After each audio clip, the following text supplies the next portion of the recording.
So I think I have set the camera right. So hello everyone, I'm Satvik, the night storyteller, and you must have already guessed about what things I'm going to talk about from the thumbnail. Before beginning on this video, I would like to talk about the news which I came across a few months ago. In that news, it told that there was a double PhD Sanskrit holder who was found begging on the streets because his Sanskrit was of no use to him for some employment. Yet, in India, if a person is able to speak slightly better English, he or she is regarded as of the elite class. Such is the plight of India right now. I want to ask all of you a question, that why do we value the Western culture so much? Why do we have to fit to their standards? And why do we need validations from them? What we don't realize is that we have been blessed with such a great culture. Look at our books like Mahabharata, Ramayana, Upanishads, Vedas. They have ocean of knowledge in them.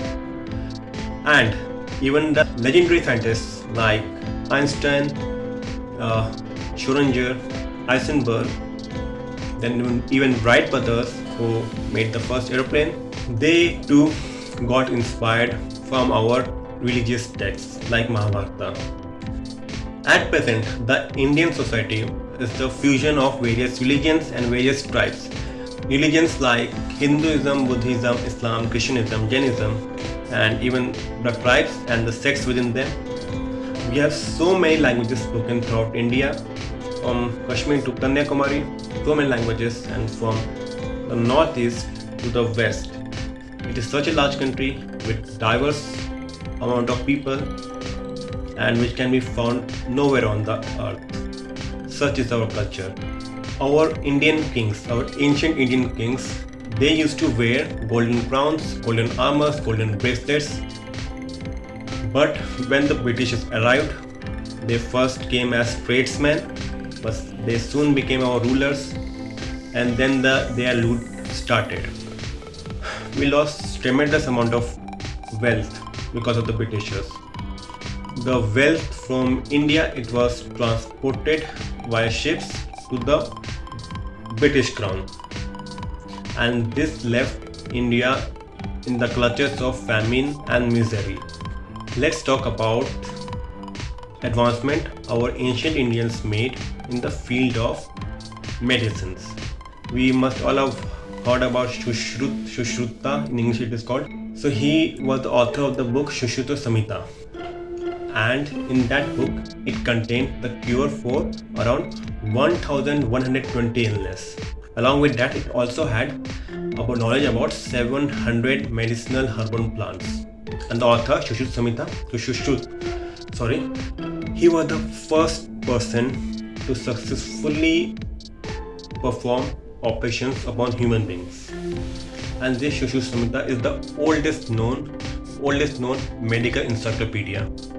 See, even in ancient times, our India was so advanced in the field of medicines. Even Ayurveda, this continued till now. It has been proved to be boon for those people who aren't been able to be cured from modern medicines. And let us talk about Rig Veda. A part of Rig Veda, Surya Siddhant. So Surya Siddhant, it is first of all, it is a 2 million years book. You can imagine how old it is.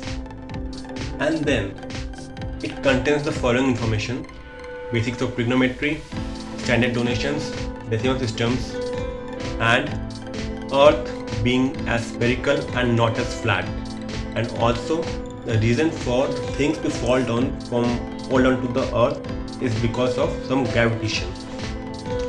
Yet in our elementary textbooks we are taught that Galileo Galilei is credited for the Earth being spherical and not as flat, and Sir Isaac Newton when he sat under the apple tree, and then the idea of gravitation dawned upon him.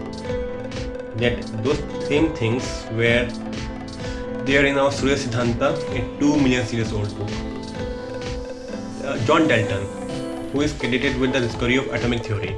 If we research, we'll find that Maharishi Kannad, he already told about Parmanu 2500 years ago. Do you know why the Britishers taught Indians English? It is because they wanted a submissive, controllable population. That population which they can utilize to be their clerks, to be their servants, and which is devoid of any creative thinking.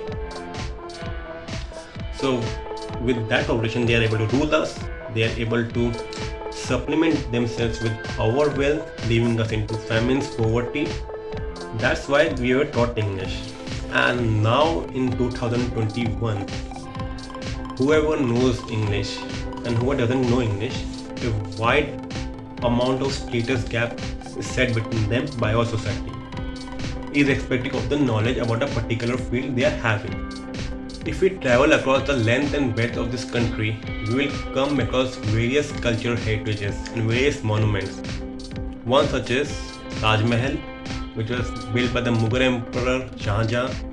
It was made in 22 years. It took about 22 years to be made, and with the help of 22,000 workers. And see, it has entered now the list of 7 wonders of the earth. In the end of the video, I would like to say that we Indians, we must not blindly follow the Western culture. I do admit that Western culture is not all bad. In fact, it has some great elements too. But imitation is dangerous. Imitation is dangerous because when we try to imitate someone, we follow the negative aspects of that person first. And that's what we Indians are trying to do. If we don't value our culture, our heritage, then who else will?